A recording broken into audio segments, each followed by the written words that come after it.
Good evening, everyone. Welcome to the University of Notre Dame in London. We're delighted to have you here, and I'm very pleased to welcome you at the conclusion of some tremendous conversations and policy discussions over the past couple of days to this capstone session on the subject of poverty, inequality, and environmental justice. My name is Josh Copeland. I'm the Executive Director for Notre Dame here in London. And we are particularly pleased to be convening this event here with our principal conveners, the Keough School for Global Affairs. And I'd like to offer a particular word of gratitude and greeting to Andres Mejia Acosta, the Custer family Associate Dean of Policy and Practice at the Keough School, who has chiefly convened this gathering here. And we're delighted that you can be here as part of it as well. So based in South Bend, Indiana, the University of Notre Dame has 12 global sites all around the world, including, and plus actually a policy office on behalf of the Keough School in Washington, D.C. London is the largest of these 12 sites around the globe. Our work is diverse here. We have numerous elements to our mission here. Undergraduate education is integral, of course. About 25% of each of our graduating classes will come and study in London at some point during their 4 years. We have professional education on behalf of Notre Dame Law School. The London Law Program has been here for 54 years in London as well. And there's also other areas of postgraduate education that we spend our time and energy in supporting, which are core to us as well. But particularly key as well is the work of our faculty research, policy, impact, social engagement. These various areas are right at the top of what we focus on, and we're pleased to be able to have some of this happening here, in particular with some of our partners as well. I would like to highlight, of course, and I'm going to have a colleague say a little bit more about this to welcome our partner, St. Edmund's College, Cambridge University, here is a key partner for us here in the UK and in the university's work around the globe. And in particular, welcome to Catherine Arnold, Master of St. Edmund's, who's here with us tonight.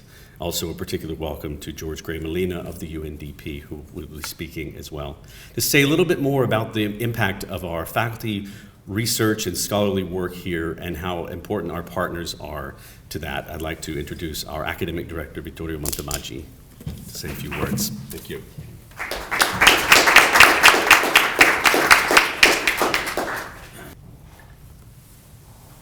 Good evening. It's a great pleasure to add a further note of welcome to you all to Notre Dame London this evening. As academic director of Notre Dame London, I'm especially delighted to welcome you here in the context of the conference on poverty, inequality, and environmental justice, developing a policy-relevant research agenda, organized by the Notre Dame Keough School of Global Affairs and Notre Dame International. Over the last 2 days, panels at the conference have been exploring our topic with illuminating insight and significant multidisciplinary range. And we're already thinking about the impact that will have, both in the context of our ongoing work here in London, our regular work, but also our work in ongoing collaboration with our colleagues back on main campus in the US and our colleagues from other institutions, both academic and non-academic. And our distinguished speakers this evening are witness to that commitment, and it's an honor to welcome them both. I will shortly hand over to Andres Mejia Acosta, who will introduce our distinguished speakers and chair our event. Before doing so, I wish to introduce another significant dimension to our event this evening. I do so also in my capacity as director of the Von Hugel Institute for Critical Catholic Inquiry of St. Edmund's College in the University of Cambridge. And it is an honor to welcome as one of our speakers, Catherine Arnold, Master of St. Edmund's College. The University of Notre Dame and St. Edmund's College are developing a wide-ranging partnership, which we hope will have significant global impact. The partnership is young, but has already developed initiatives across the board at undergraduate, graduate, postdoctoral, and faculty levels, both here in the UK, between St. Edmund's and Notre Dame London, and internationally, between St. Edmund's and Notre Dame as a whole. The collaboration with the Keough School of Global Affairs on the questions explored by a conference and on policy impact more broadly will be a very important part of that ongoing partnership and how it will grow and develop. And it is thus a great pleasure to highlight the partnership between Notre Dame and St. Edmunds this evening in the context of our conference, and a privilege to invite the conference's lead, Andres, the Custer Family Associate Dean for Policy and Practice and Associate Professor of Political Economy of Development in the Keough School of Global Affairs, to introduce our speakers and our discussion this evening. Thank you.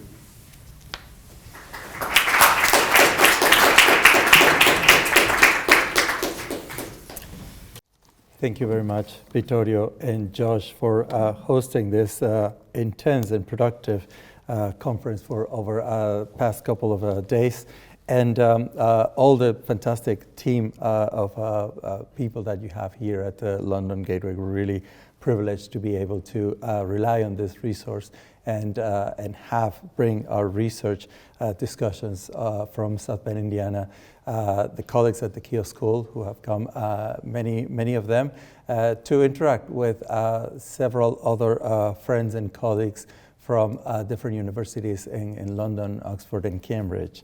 I am pleased to introduce my two colleagues that are accompanying us tonight as a way to bridge and translate a little bit of what the main discussions were over this past 2 days. We met with 24 different academics to talk about the intersecting issues between poverty, inequality, and environmental justice. And these are searing and pressing questions that we have to address. And we have been fortunate to have the enabling environment to have a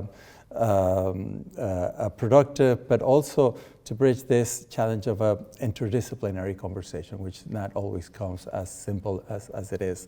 So we have developed some ideas, some interesting, identified interesting problems, and hopefully we are moving forward with developing some joint research collaboration. As Vittorio mentioned, we are also very happy and pleased that we can, and we're looking forward to working with a partnership with St. Edmunds College moving forward. So without further ado, I will first introduce Master Catherine Arnold. She has been elected the 15th Master of St. Edmunds College at Cambridge. She has had a distinguished international career in the diplomatic service and joins the college from the Foreign and Commonwealth Office. She has served in different functions and different places, but most prominently, she has served in Mongolia, in Afghanistan, in Iran, Iraq, Oman, and has led on a range of issues including human rights, counterterrorism, trade, and public affairs, most recently leading to the successful UK campaign to secure the nomination to host the previous COP on environmental issues. It is for us a privilege to have such a proactive person working alongside and bringing her creative thinking to help us reimagine some of the pressing development issues. Catherine has obtained an MPhil at Trinity College, where she was a research senior and choral scholar. She also holds an MA in religious conflict from the University of Notre, and has attended the Higher Command and Staff course at the UK Defence Academy. Most recently, she was awarded an OBE for services to the British foreign policy in 2019. Catherine, we're delighted to have you.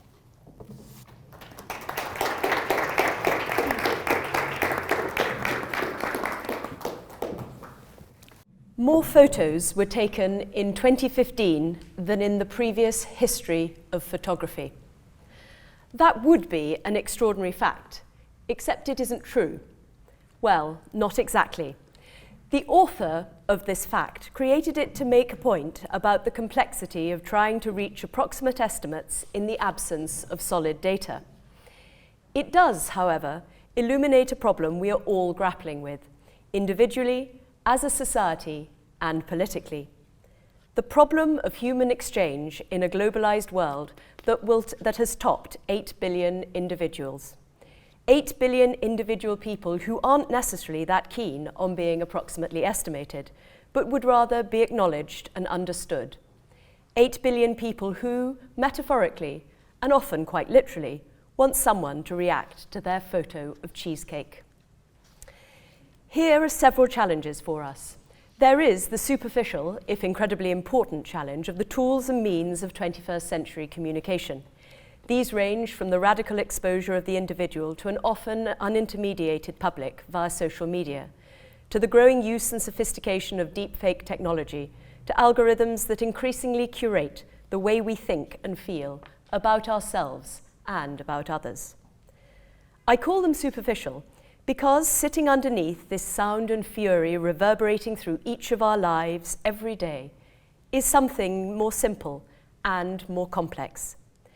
What does it mean to be an individual human in the context of 8 billion individual humans? Pope Francis said in his encyclical Fratelli Tutti, recognizing that all people are our brothers and sisters and seeking forms of social friendship that include everyone is not merely utopian. It demands a decisive commitment to devising effective means to this end. And never has the scale of the challenge and the urgency, therefore, of this commitment been greater. Less than a century ago, the world was home to 2 billion people. Is this a 4 times more challenge, or the challenge of 6 billion more people within the lifetime of a few? At this point, I just want to pause briefly to thank Notre Dame and the Keough School of Global Affairs, and in particular, Andres Acosta, for the way that Notre Dame has been embracing the partnership with St Edmunds, which, as we've already heard, has been so fruitful just in the year and a half since we signed the first MOU, but also for inviting me today to join a workshop which has included academics from around the world looking at so many different aspects and facets of this problem. So thank you very much indeed. There were, I'm aware, 2 versions of the invitation to this evening's talk. Some of you are here for a discussion about the policy challenges of integral human development, and others the policy and political challenges to reducing poverty, inequality, and environmental degradation. I am willing to take the blame for this, in part because what I can offer, a few reflections from a non-academic practitioner to stimulate the next discussion, links to both, and in part because the change itself highlights a tiny but relevant example of the communication challenge that I've already raised. Until one knows what integral human development is, its importance and relevance far beyond Roman Catholic circles isn't immediately clear. The concept is derived from the work of the French philosopher Jacques Maritain and the French Dominican Louis-Joseph Lebray. And while integral might be the simplest translation, it doesn't sit as a natural use of the English word. The original translation of the term was well-rounded, another was full-bodied, and more recent commentators have spoken of integralist thought or living with integrity. This ambiguity has given fertile space to define and develop integral human development, informed by encyclicals from Pope Paul VI Populorum Progressio, John Paul II Solicitudine Rei Socialis, Benedict XVI Caritas in Veritate, and most recently Pope Francis Laudato Si and Fratelli Tutti, which have firmly brought environmental concerns into the scope of integral human development and reconfirmed the importance both of the individual dignity and the space to accommodate human differences and diversity. However, until these definitions are more widely understood, there remains a risk that practitioners encountering it will have limited idea what it means, its relevance, and therefore fail to engage. To keep this simple, I will use a definition from the Keough School, which has been at the forefront of developing an intellectually rigorous and policy-relevant articulation of integral human development, and also in engaging on it with an ever-widening audience. A short Keough definition, quoted by Séverin Danulin, is a state of society in which the irreducible dignity of the human person and the cultural and spiritual as well as economic and material requirements of human flourishing are central to political and social life and upheld by the rule of law. This definition already points us to 5 crucial aspects of integral human development and its relevance to either title for today's talk and discussion. The first is that integral human development is a framework, not a prescription. It is a way of viewing development that can and should be enriched over time. The second is it demands a focus on each and every individual and their inherent and irreducible value. The third, it underlines the necessity of both material and non-material components to human flourishing. Fourthly, there is a recognition that, practically, there will be secular and state-based underpinnings required, in this case, in this definition, the rule of law. And finally, that there is an alignment in many crucial ways with other strands of ethical thought already influential in development practice, creating the possibility of fruitful exchange with the wider development community and a broad range of practitioners. The final point can in part be explained by a common intellectual heritage. Denis Goulet, often regarded as the father of development ethics, was strongly influenced by Louis-Joseph Lebret. There are also productive points of connection with wider development frameworks, such as Amartya Sen's capability approach, and thus, at the level at which many busy practitioners operate, the UNDP Human Development Report, launched in 1990, which includes additional indicators to measure the richness of human life, not simply the richness of the economy. Given the particular problem with which I started, there are 2 aspects of integral human development that, for me, present particularly interesting challenges to policymakers. The first is the demand for individuated concern, and the second is the possibility to view holistic human development as something as relevant to the rich as to the poor, or, one might argue, as relevant to countries with vast ODA commitments as to those with significant ODA dependency. Most of my professional experience, as you've already heard, has been working for the UK government, one of the world's largest dispersers of overseas development assistance. Between 2013 and 2020, the UK met the UN target of 0.7% of GNI. This was subsequently reduced to 0.5%. Yet even after this reduction, the UK spent $15.7 billion in 2022 on ODA. To give a sense of the scale, and thus the policy and delivery challenges, there are nearly 85 countries whose GDP is lower than the amount of ODA the UK still disperses annually. To illustrate some of the considerations this raises, let's think about the relationship between national level ODA and the individuals at the heart of development efforts, by analogy with electricity production and distribution. Where does electricity produced by, say, a wind farm go, and how does it get there? Clearly, there are some uses of electricity that require so much power that the step from generation to use is swift. This is arguably where the former Department for International Development carved out its development niche. National level health, education, or tax reform programs require significant funding and are often best mediated between governments or between governments and international financial institutions.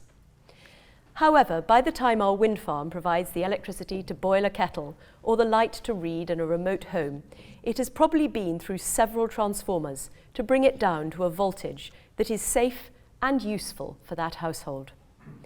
And this is one of the challenges to development. Who are the partners or the intermediaries who reduce the mighty flow of state-based aid to the amounts, the interventions, and the partners that are appropriate to the lives of individuals and communities? How are these identified? How, so far away, can there be confidence in the outcomes? And how do these choices shape and affect cultures, communities, and the individuals who live within these, both in the originating as well as the destination country? One answer was, crudely, for DFID to spend the big money and other government departments or organisations, be that the Department for Environment and Rural Affairs, the Foreign and Commonwealth Office, or the British Council, to spend the small money. Another was via a cascade model in which various intermediaries played the role of my electricity transformers. Of course, there isn't an answer, only answers. And many of you in the room, both academics and practitioners, are at the forefront of creating new and responsive solutions to this problem. However, a challenge I observe is the ability to feel confident of and comfortable with the varieties of answers a problem of this magnitude is bound to demand. And this leads me to a particular stimulant to this challenge, that of ODA in a 21st century democracy. There isn't time to unpack this knotty and rich problem in any meaningful way, but one window into this is the fear of headlines. Some of my examples are now a decade old, and frankly, they already feel like a different world. But one of the most memorable for me was Funding Nemo, a typically catchy Sun headline from June 2015 with the surtitle, How the Foreign Office Spends £343 Million of Aid. And below, a rather unremarkable grey fish who couldn't look less like Disney's charismatic Nemo.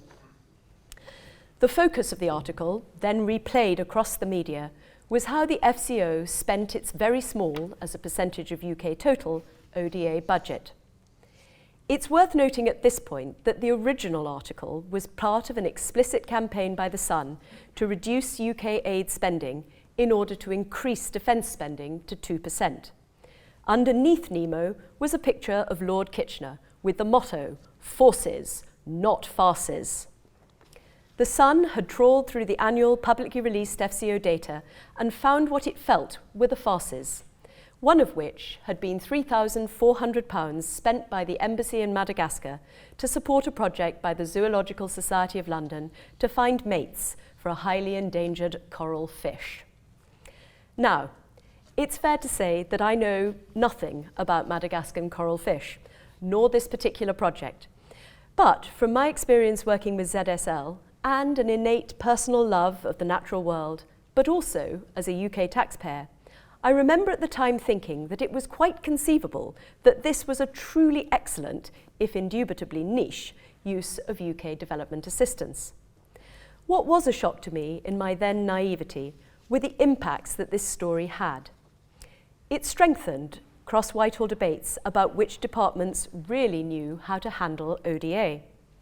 It bolstered arguments about impact and thus made its way into a narrative that ODA should only be spent on programmes at scale, because only at scale can both impact be had and because, quite practically, only very large projects can have the sort of sophisticated impact analysis that provides a defence to the development budget.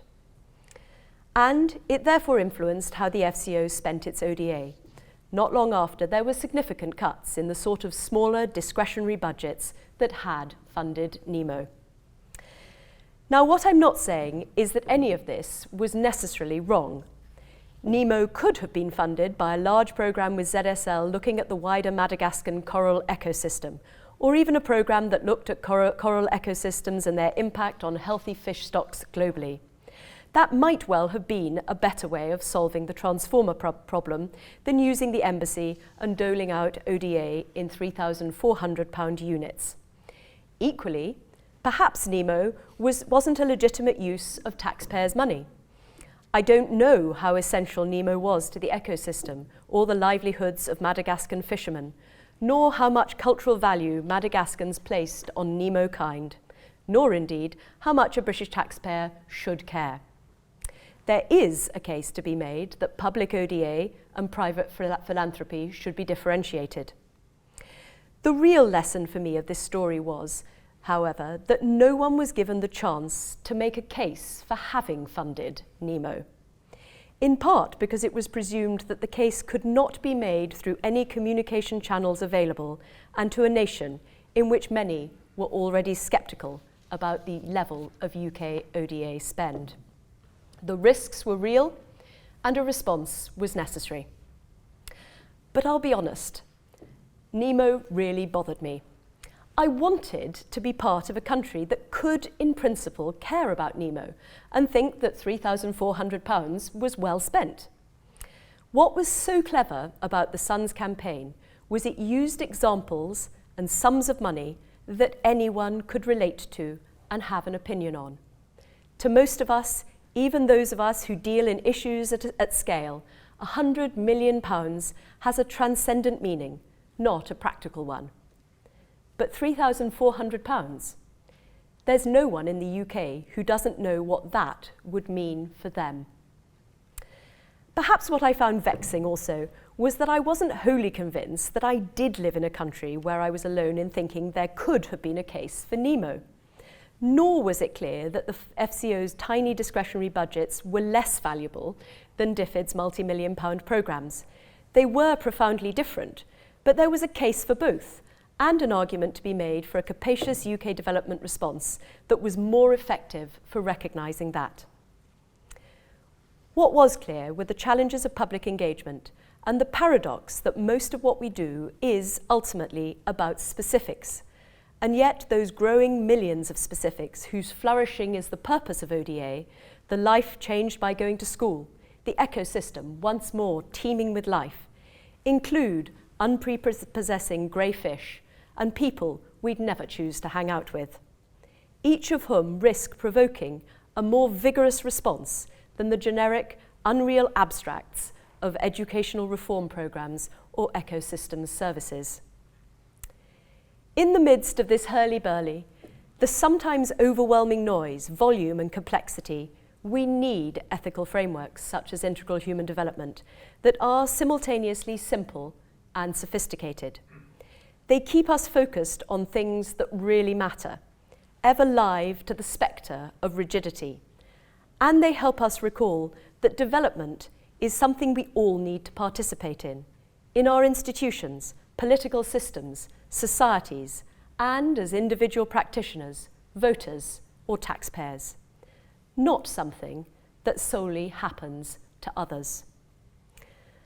As Pope Francis said in his Christmas address to the Courier, let us remain vigilant against rigid ideological positions that often, under the guise of good intentions, separate us from reality and prevent us from moving forward.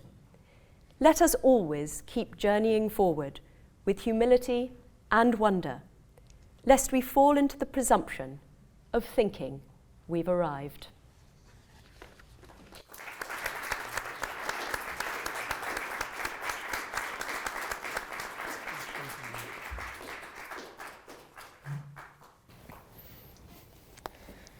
Thank you, Catherine. That was ever so eloquent. It is now my pleasure to introduce George Gray Molina. He's the head of inclusive growth and chief economist for the United Nations Development Program, UNDP, for Latin America and the Caribbean region. Prior to this appointment, George served as the coordinator of the Human Development Report at UNDP Bolivia and was director of the Unit for Social and Economic Policy Analysis at the Bolivian Ministry of the Treasury and Economic Development. George has also been the founder of the Instituto Alternativo in Bolivia, where, among other things, they research on different policy issues, particularly pockets of growth in low productivity and low investment economies, low carbon growth in high biodiversity regions, and poverty and inequality research in the Andean countries. George has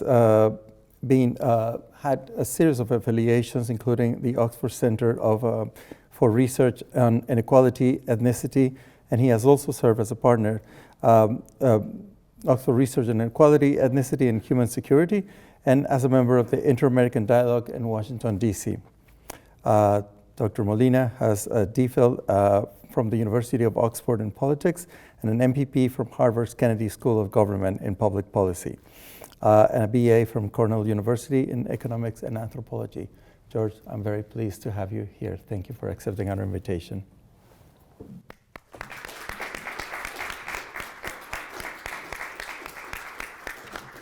All right, good evening, everyone. I'm delighted to join Catherine and Andres. Thank you for that kind introduction.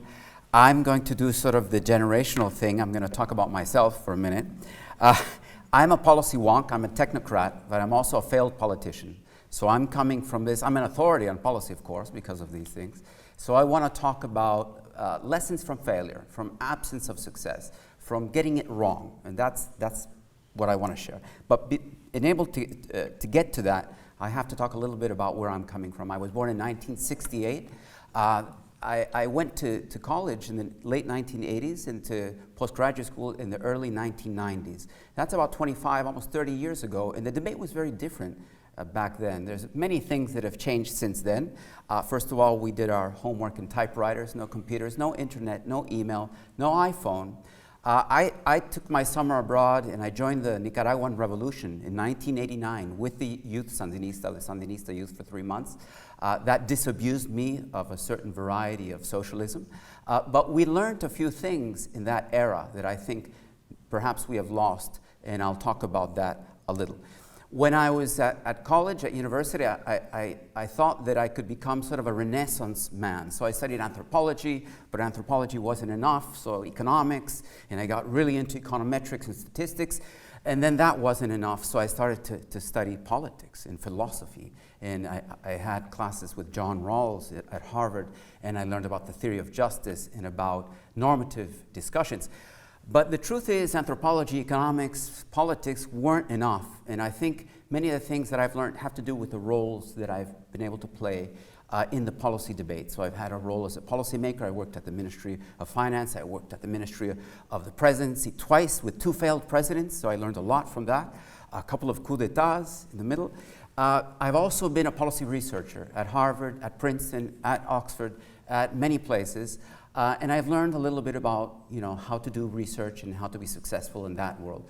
And then lately, over the past 10, 15 years, I've been working with the UN, which means, well, I don't know what that means, but it means that I'm learning something different about policy and technical assistance and thinking with a global perspective, also a normative perspective, because I think that's the thing that attracts me about the United Nations, that it does think about what is the good and how do we think about the good in a global view. So I'd like to share 3 sort of pithy statements, or 3 heuristics of the things that I've learned in the engagement between policy and policy research. And the first thing is what I call the cactus in the desert syndrome. So what's the cactus in the desert syndrome? It's about our yardsticks for success.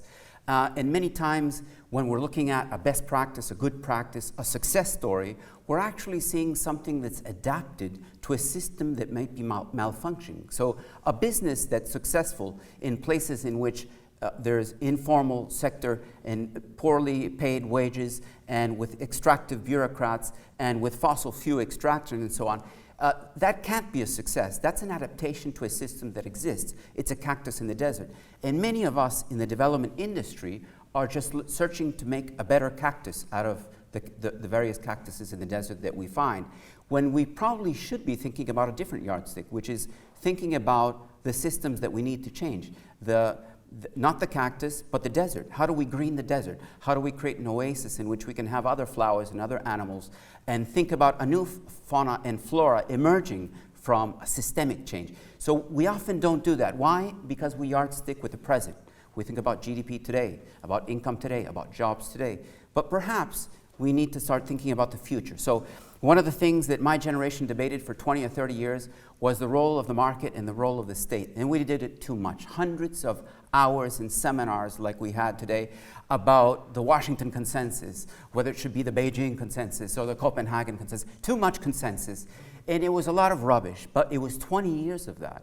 And when I think about the yardsticks of success, we were really cactuses in the desert then. We weren't thinking about what would happen eventually, which was the rise of China, the rise of the global south, 1 billion people out of poverty, a change in well-being that lasted about 20 years, that didn't happen because one side won over the other, but because we learned about different ways of addressing development. And we learned from something that emerged almost out of nowhere, at least for those of us. I was in Bolivia, I was in Latin America. We weren't thinking about China, but China was telling a story that couldn't be told with the metrics that we used, with our market state deliberation. So I think there's a moment in which we need to find new yardsticks for progress that are not GDP, that are not income, and that are based on something else. And I'll get to that at the very end.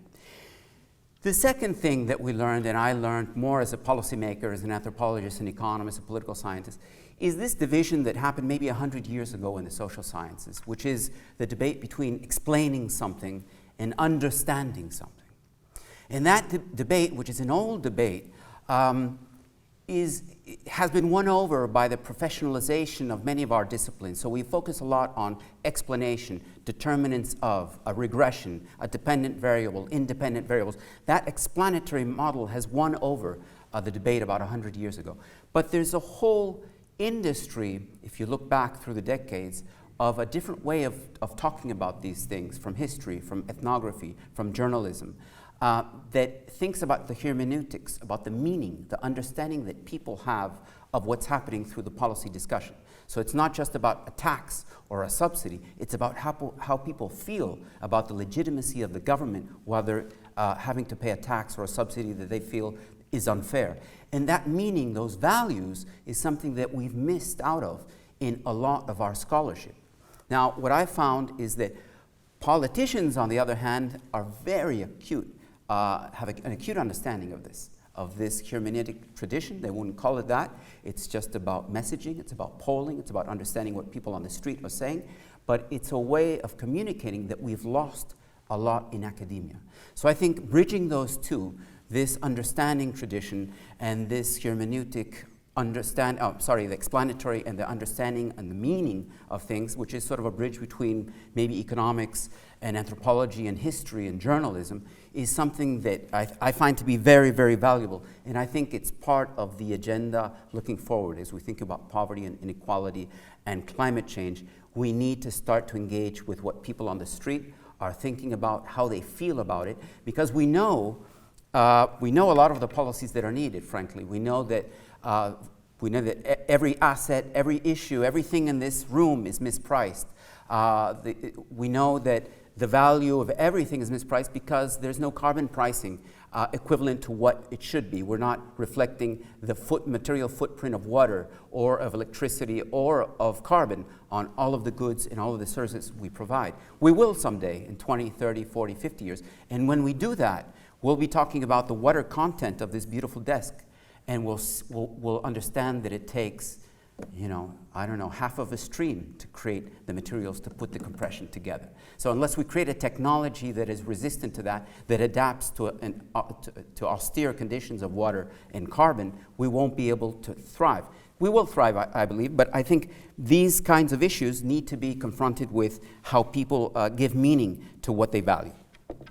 The third thing that I've learned, and this is more with engagements day-to-day with politicians, is what I call the low-hanging rule of politics. And what's the low-hanging rule?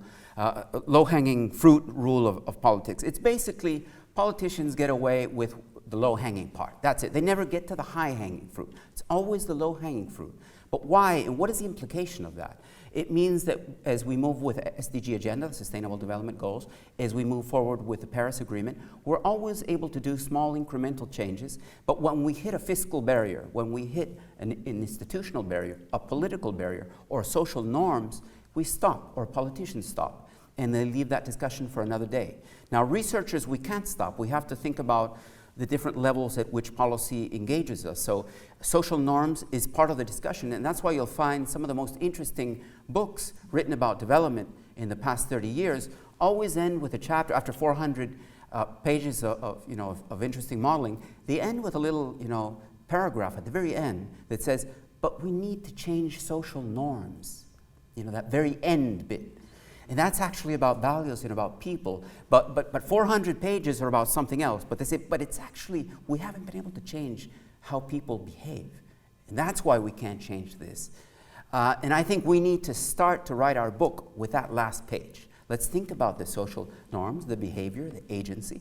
And then we'll get back to the policy, the politics, the fiscal side, the financial side. We'll move the markets. But we need to understand behavior. And that's part of what I think needs to happen. Now, as we put these together, these three rules, so the cactus in the desert, explanation versus understanding in this low-hanging fruit sort of rule of thumb, what we find is that as we pull them together, there's a role for agency. And expanding agency is what we do at UNDP. Sort of our way of expressing what we want is we're seeking human development, the highest level of human development within planetary boundaries. So we're not expressing it as growth in GDP or of income or even having a job, but for people to have autonomy to make decisions to make their own life valuable.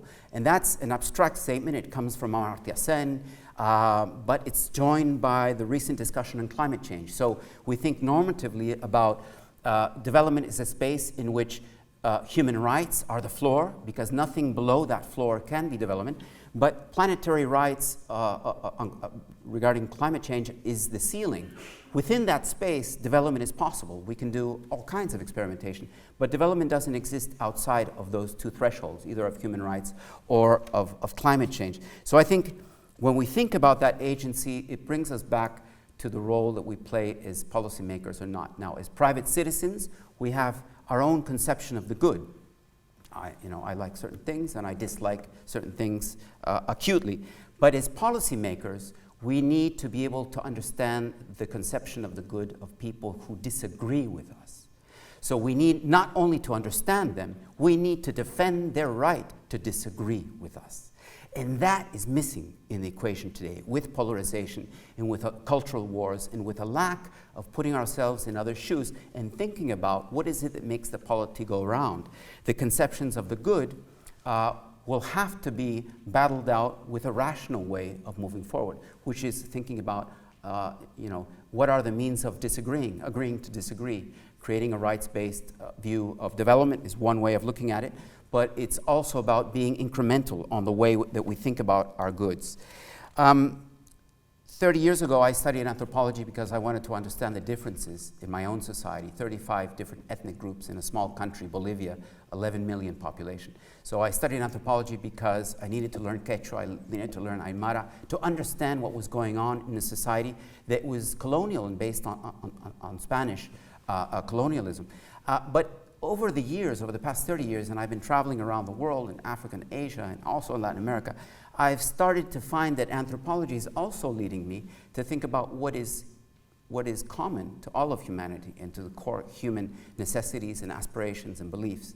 And while the color and the texture that we have is culture specific, many of the things that we all believe or need and aspire to are universal. So I find sort of an interesting closure on that story. So anthropology has helped me navigate differences, but now I'm back to sort of unity in those differences. I just wanted to end with thinking about what is our responsibility then to people we disagree with and on this agenda on poverty, on inequality, on climate change, because there's a lot of contentious debate and discussion. And I think we need to be open-hearted, open-minded about what can be achieved in this generation and what will be left for the next one. But we should get the work of the high-hanging fruit started, because if we don't do that, we kick the can further, and we kick the can further, and we've been doing it in some societies for decades or for centuries. This is a moment, an existential moment, in which we need to address human well-being at the same time that we address climate change. And I think that's what our workshop was about today and yesterday. And we've had some tremendous deliberation, a lot of interesting ideas, but mostly an energy that is empathetic between researchers and policymakers. And I just wanted to thank Andres at Notre Dame and the Keough School, School of Global Affairs for all of your generosity, and I'm just happy to be here. Thank you very much.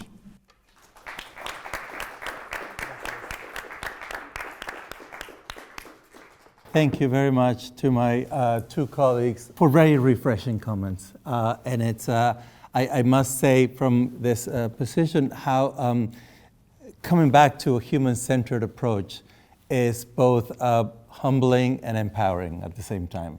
Humbling because it's an acknowledgement that sometimes the models have limitations. Sometimes the data is not enough. Sometimes the predictions are not accurate. And the empowering comes from the humbling of acceptance of how much more complex reality is. So you start from the ground, and even though we've had several decades of professional trajectory, sometimes going back to basics is the better way to rethink some of the dilemmas we have. On that note, I would love to open the floor and receive any questions. We have comfortable time for Q&A. Just to kick things off, I was going to wait for a bit, but thank you very much for those wonderful presentations. And I suppose, and I'm really interested because I've been doing ethnographic work in villages in Rwanda and seeing how social norms change. If I could ask you to kindly introduce yourself. Sorry, Francis Davis from University of Birmingham. So And what I wanted to ask, so on those presentations, I think firstly by generation, you've been unlucky. You went to the Keough School in Oxford and you took a dose of the neoliberal project. And if you'd been at Washington or Lee Kuan Yew School, you'd have got a lot more about social institutions.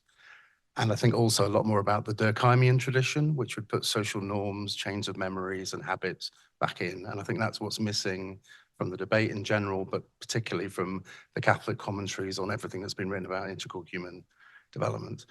So that's just a comment. But my question really is about, what about China in this space? There's a new school of Chinese relational international relations theory.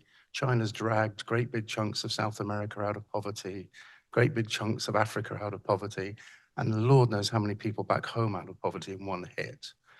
And have they not got a contribution to make to a Catholic framework, to a Catholic debate, which tends to be dominated by European conversation, or into the mainstream arguments at the UN now? Or is that just too touchy because of that baseline of human rights that you mentioned?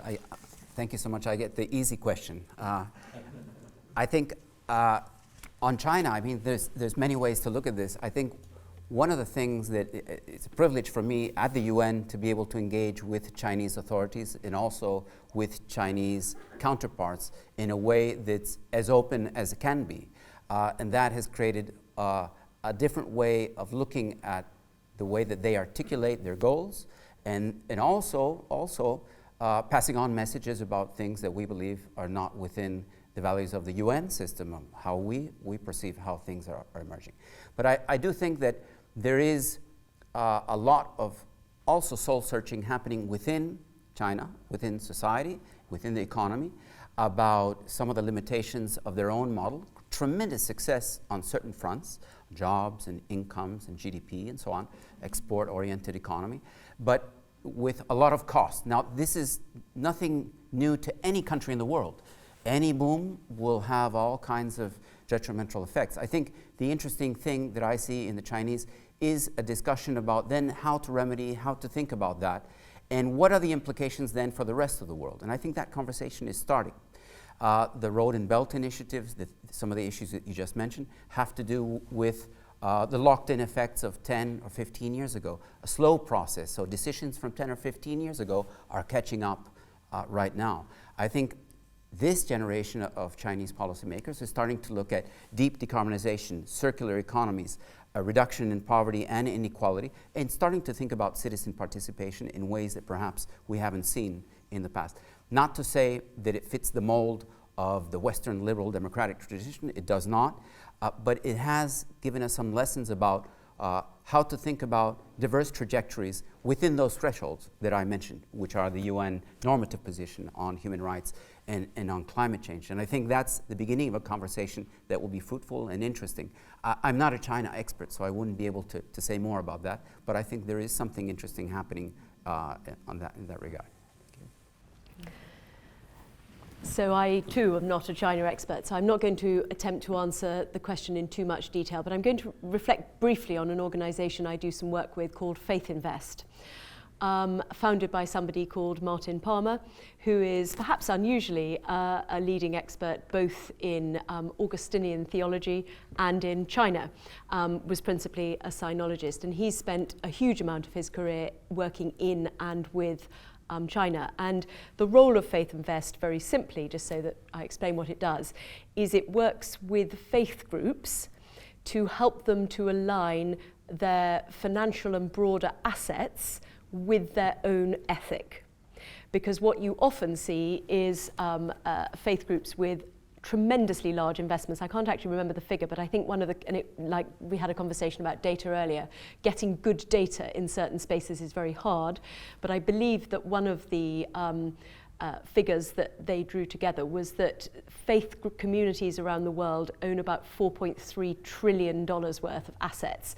Because when you consider around the world the amount of land, the amount of schools that different faith-based groups have, it adds up to a tremendous amount. Now, clearly, if it's a fixed asset, often there's nothing you can do with that capital, but large faith communities have billions of dollars in investment, and actually what you tend to see is a negative screening of their ethic.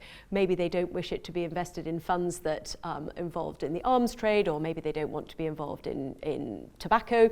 They'll have a sort of negative screening. But what you see far less of is a positive screening of those assets. You know, how are you mobilizing this extraordinary amount of money to actually achieve the outcomes that the philanthropic parts of your faith community are achieving? Anyway, that's just to frame it. One of the works, the organizations he and the organization work with very closely are the Taoists in China. And some of the most productive conversations that they've been having are with the Taoist tradition, the Taoist community, who are themselves bringing together a faith or an ethic and new forms of financial investment. And of course, there is a rise within China again of Taoism. Parts of the Taoist community are very influential back into key parts of the Chinese leadership. So I give that as an example of saying many of these conversations in many areas are extremely sophisticated, and they are genuine exchanges. I mean, one of the purposes of Faith Invest is not to say there is an ethic, it is to help faith communities with their own ethic mobilize their finances and capital behind that.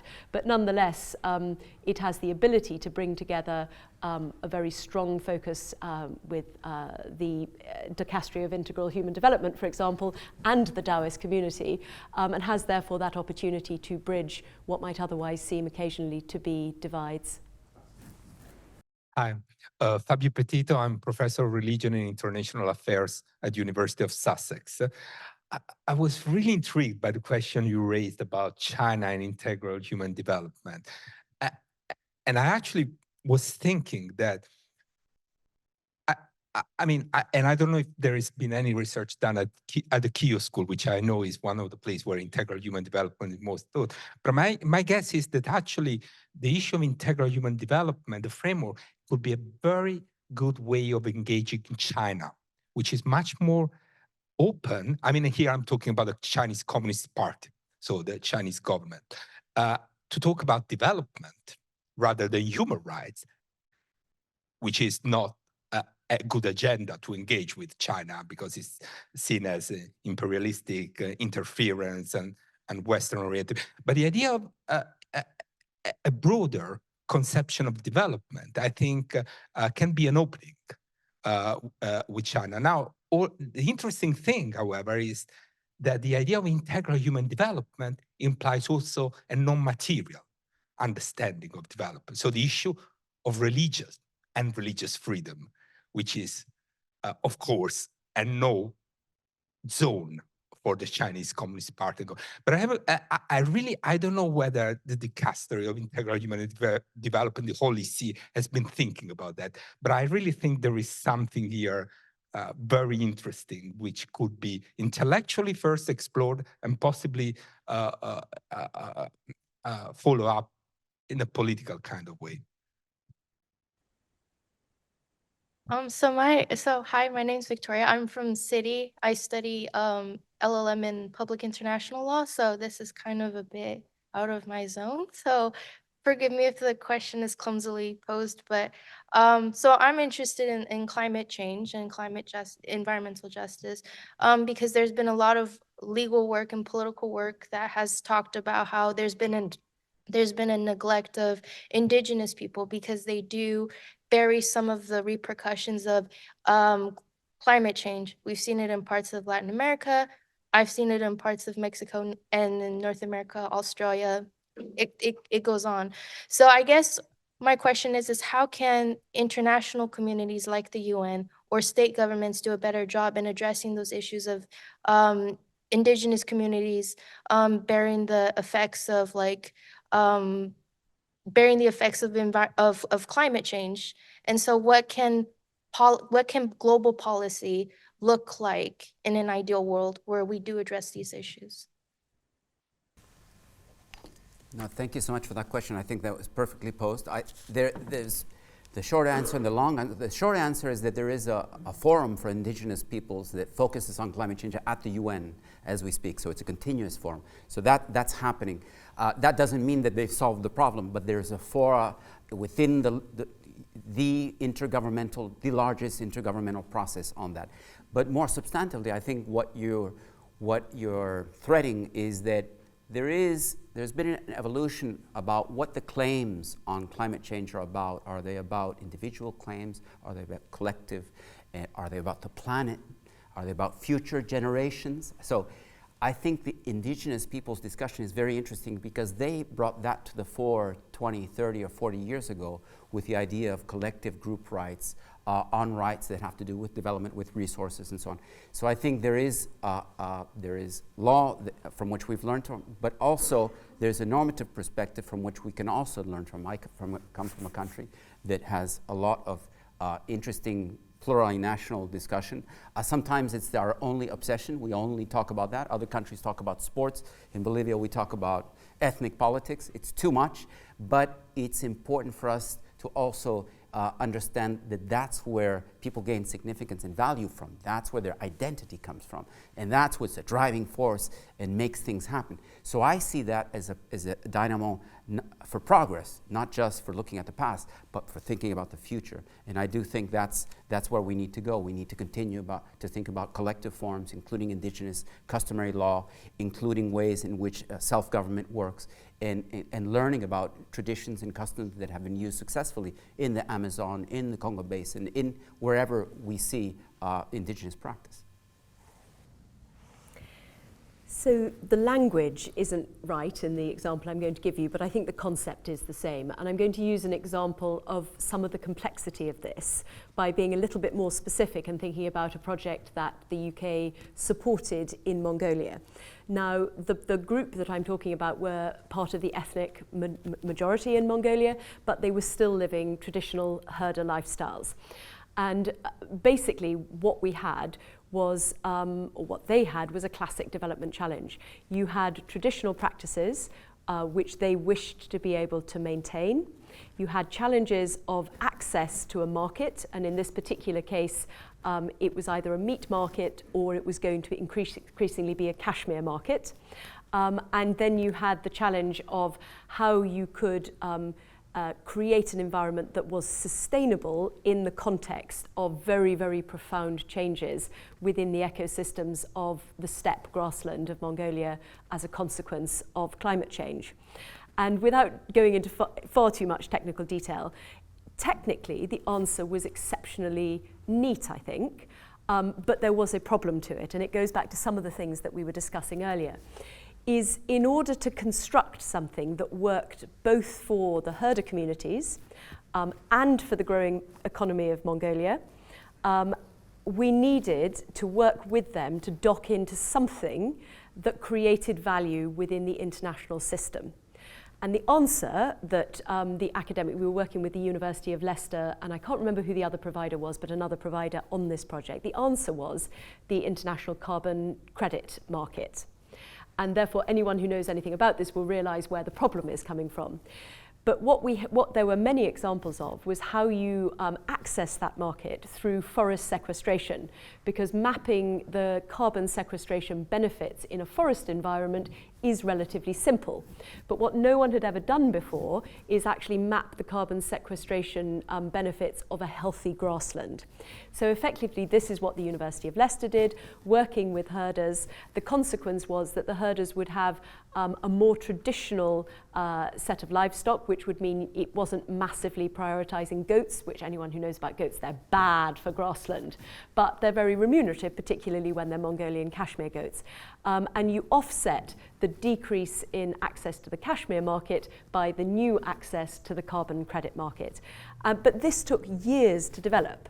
This was a massive piece of work, and it was all predicated on a market that has faced a lot of challenges and indeed is arguably not going to be a sustainable long-term future. And I think one of the reasons I give this example is it tracks so many of the different problems from what does the community wish to do in terms of its practice. Do they want to keep aligned with traditional practices from their history. Do they want to move into a more modern life? I mean, there's that question as well. But then actually, how do you create value? The answer to that will often be international frameworks. And as we think we've developed a better framework, or we found failings in the previous framework, it's often very hard for us to track the individual consequences of moving into a better, bolder framework, given the years and years of work that can often be required in order to help communities access these new and arguably innovative markets. My name is Ellis Adams. I'm an associate professor at the Keough School of Global Affairs. My area is environmental policy.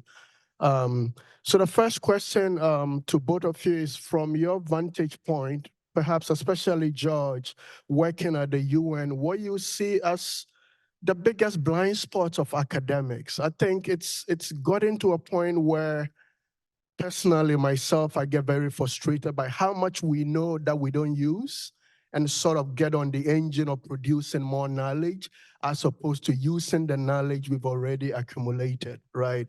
And so from your vantage point, what's the issue there? And I think we reduce it to a simple analogy of, oh, scientists don't talk to policymakers.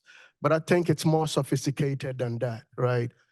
And then the second question is about the UN. And as academics teaching students, we get a lot of questions about reimagining a global supranational body that sets the agenda. And so for you being an insider, what's the UN's own self-reflection about its role in the global environmental, poverty reduction agenda, and how we reimagine that, sort of looking more forward? Thank you. Thank you, Ellis. I guess we'll take another question as well. Yes, in the yellow in the back, please. Hi, Mike Colcliffe. I'm not affiliated to anybody. I'm just an interested observer. When I watch the news at the moment, I get really kind of depressed. In fact, I find it very difficult to see the optimistic side. I just wondered whether the two speakers could give us where they think we are going, and could highlight the optimistic side rather than the negative side. Sure, no, thank you so much, Alice. I guess, both are tough questions. The second one is actually easier, but I'll start with the first one because it's about how do we translate policy research into policymakers. I think one issue that I've grappled with a lot from the policy perspective is that things that we call policy research are not really policy research. They're models about the determinants of, a certain statistical vector over another one. So how many equations on the relationship between education and income do we need? Do we need 100,000 to get that message through? So what we need is to start to think about the next step. So now that we know that education is the key, let's start to drill down in the processes, in the implementation, into the constraints that are fiscal, that are bureaucratic, that are other. So I think a lot of policy research isn't actually policy research. Policymakers consume a lot of information and data and rules of thumb.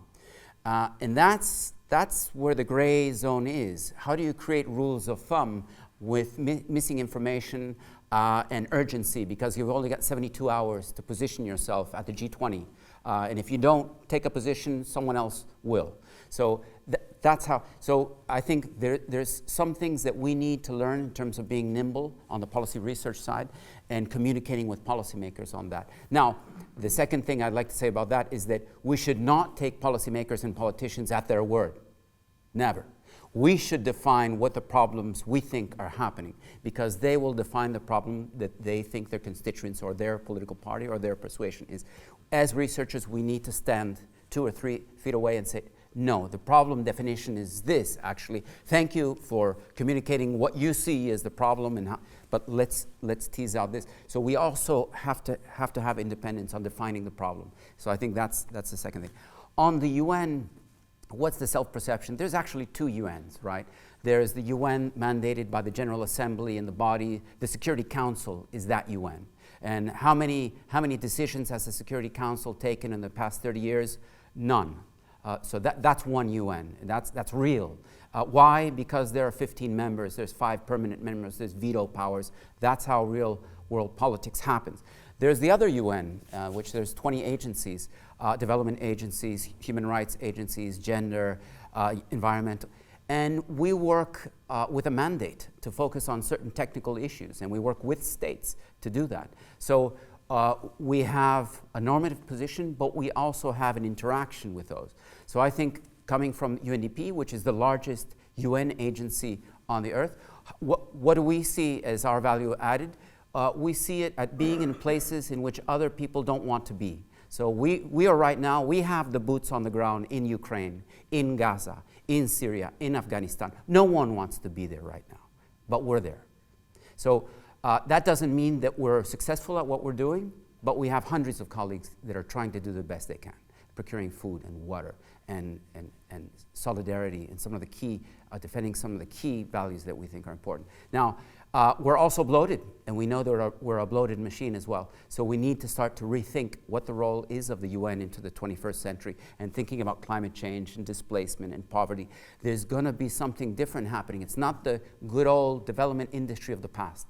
It's not trying to become Denmark in the next 50 years, because we did that for 50 or 70 years. And there's only a few countries in the world that have become Denmark, or none. So we have to rethink that model. We have to think about what is it then, what is the pattern that we need to follow. And I think there's a fantastic discussion about that. There's plural discussion about how to create those development pathways. So, I mean, I don't know if there's very much that I can add to that, because I would agree with all of it. But if I had to sort of say there are 3 problems to that, the challenge of the relationship between policymakers and academics, I would say that it is time, incentives, and language.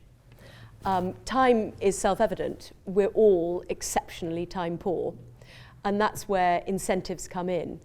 Are the incentive structures there for either the policymaker or the academic actually to spend the time talking to the other, particularly when you often have to talk to the other in a completely different language or modality to that which you're usually in?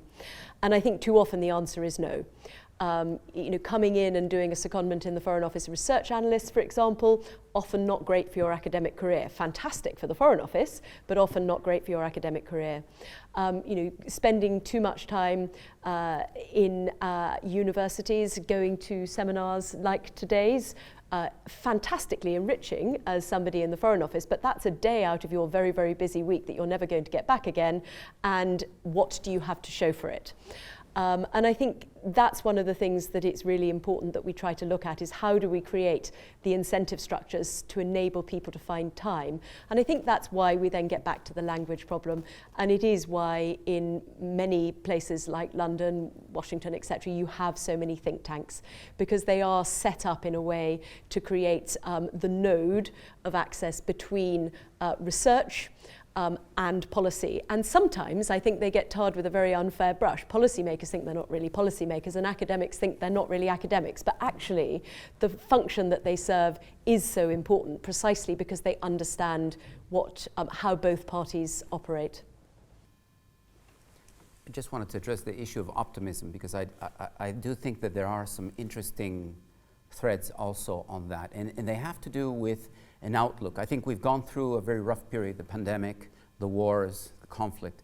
This is a particularly difficult moment, but there is always this resilience and this bouncing back and a look towards the future. And I think that's the difference with maybe my generation 20, 30 years ago. We were focused on perhaps an ideological goal. We were thinking about the Cold War and the post-Cold War. We wanted to get out, we wanted to move forward in that milieu. I think what's happening right now is that people are envisioning 2050, 2070, and they see how bad or difficult it could be. So we're starting to apply metrics of the future to start to act today, which is something that we haven't seen. It's a generational thing. A lot of the younger colleagues at the UN and also in academia are starting to think in terms of these scenarios, counterfactual scenarios. So the way that they speak is to find that ray of hope, that optimism, that action, the agency to go on. And I think that's something that maybe some of us who are, mid-career professionals and have been doing the rounds at the UN meetings and so on, we're a little bit bored and tired of the same old process, and that's where we're stuck, and we have a certain cynicism and a lack of energy, enthusiasm about how to address those issues. But I do feel that we're seeing some change. There is generational change. There's also adaptation, and that's difficult to talk about. It means that we're starting to adapt to a world in crisis. So human resilience is an amazing thing, and it creates strength out of weakness. Yeah.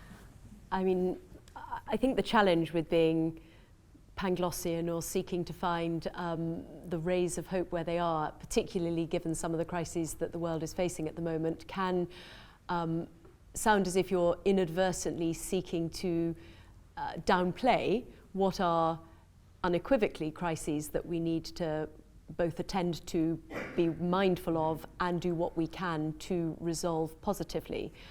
But I do also think that, and thus has it ever been, I would say, there is a market for bad news. And therefore where which stations we turn on, which channels we seek our information from can provide very, very radically different views about whether this is a world that we ought to be despairing of or one that there is a tremendous amount of hope. And just to give you my sort of practical example of this, I'm still of the generation that listens to the radio. I listen to the BBC World Service in the car, not Radio 4. And the difference between the two is unbelievably striking. If I spend too long listening to Radio 4, I'm unbelievably miserable and depressed. You turn on the World Service and you've got, I don't know, a journalist out in Uganda talking to young people who've just been on a hackathon trying to solve problems in the healthcare system in their local community. And you think, oh my gosh, this is amazing. And so it's happening. But the question I would say is, how do we get to it? Thank you very much. Just following on from this, sort of going back also to the comment on cynicism, and thinking about, so throughout the workshop, we've been thinking about motivation. What motivates policy? What motivates research? What's the relationship between those kinds of motivations? And I think there's, at the risk of sounding naive, but be very interested to hear your thoughts on this. There's a risk of not recognizing a low-hanging fruit. I don't know whether fruit is the right analogy here, but there's the risk of not recognizing how easily we give in to that which we know and we tell ourselves we shouldn't give in to. Sort of greed for wealth, for power, for influence. There is a sense in which some of these discussions have to what would these discussions look like if we were more optimistic about goodness, about the ability of one human being to do something for another? And I think it's very much related to the difference between different kinds of news. So what does it say about, what does the preference for bad news say about a society that has such preference? Perhaps that we have given into just accepting that human beings are more like that it is better, it is more realistic to be pessimistic about human nature. But perhaps even at that basic level, we've already conceded too much if we think that. Thinking even about the cheesecake.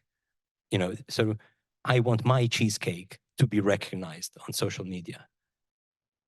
Is that part of the problem?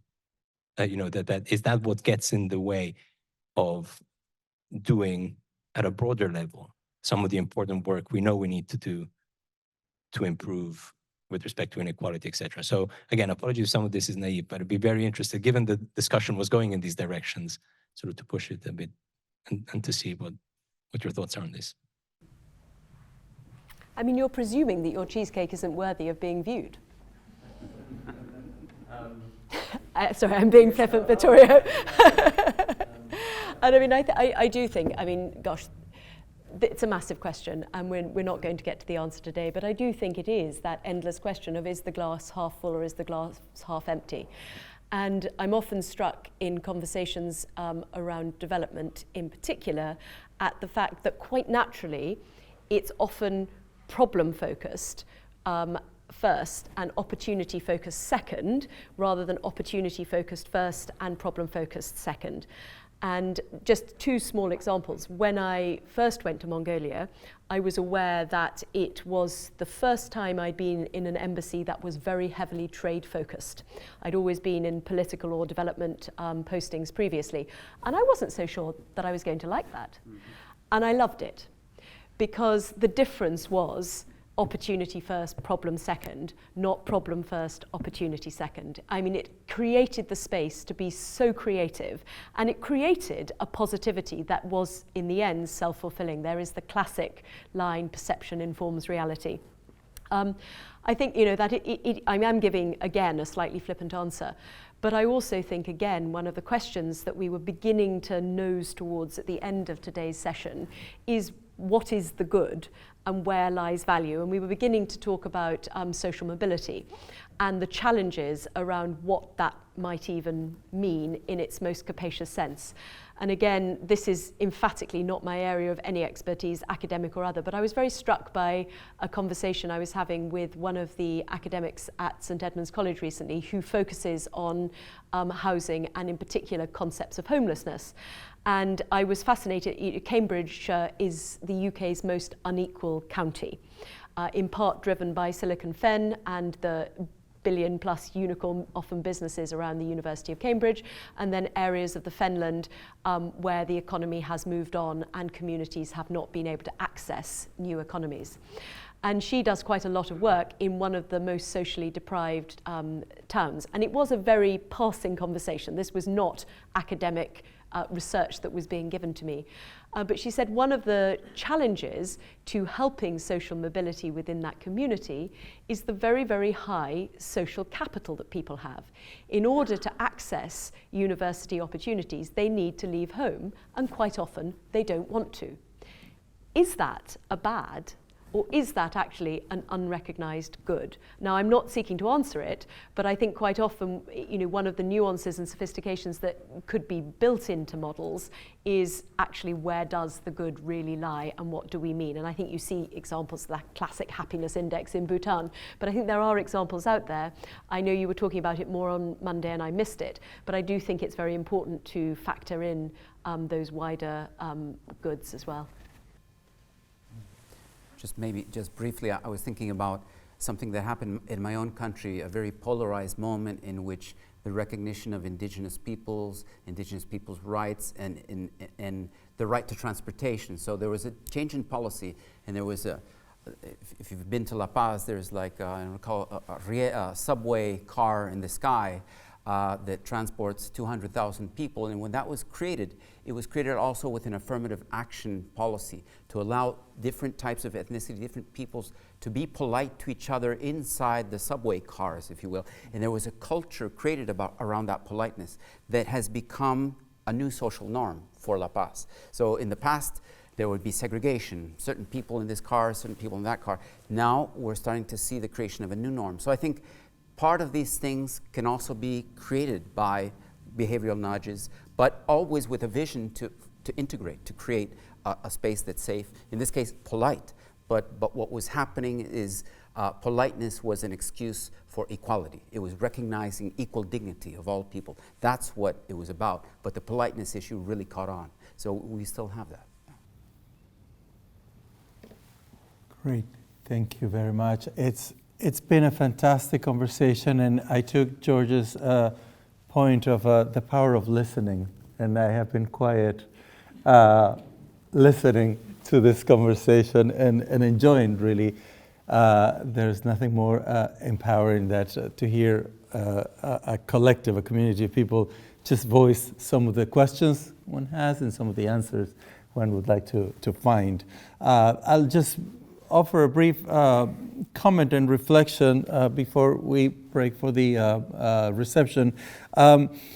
because this issue of how do we translate the research we do into policy influencing opportunities or solutions that may change lives eventually. And I take this job as an academic who's always been interested in policy relevant issues. And I extract sort of three brief conclusions from that, or observations. One is that, in fact, this is a two-way conversation. This is there is no such thing as a silo, and I've been, for a good part of my career trying to break the walls of a silo of being just purely academic or just being purely policy relevant. And it is a two-way conversation, and I have learned so much from listening and learning and working with communities, with policymakers, etc., about their realities, their problems, and how do we incorporate that into our models. So it's not just about downloading the data set, but really understanding how and why the data takes a particular shape before you start analyzing it. The second issue is this warning about maintaining the distance. Having made the case for a two-way conversation, academics have a specific and separate comparative advantage, and I think of just two dimensions. This the comparative advantage. We have seen, or we are able to see and identify trends happening in other cases, in other countries, in other times. But the other is the historical trajectory. And these are two very powerful sources of perspective that would ideally prevent us from reinventing well-known wheels. When there is a new debate, a new crisis, just recently in the case of the Gaza-Israel conflict, we were able to mobilize colleagues at the Keough School who work on these issues and who have been working for 30, 40 years. So bringing that perspective is somewhat refreshing sometimes. And the third point, in connecting to the question of optimism, I think we academics have several incentives and several motivations, but one very concrete privilege, I think, is to see the work that we can do and how it projects onto students, and how you see the new generation and the new learning happening and the new reflection, and how that takes into the next generation to solve different problems, different approaches, or sometimes similar methodologies, but different questions. And I think that is essentially an intergenerational projection of how the work we do now may be relevant in the future through very specific disciples and students. And that alone is a privilege and a reason for optimism. So thank you very much for your patience, for your attention, for your questions, your engagement, and please join us in thanking our participants.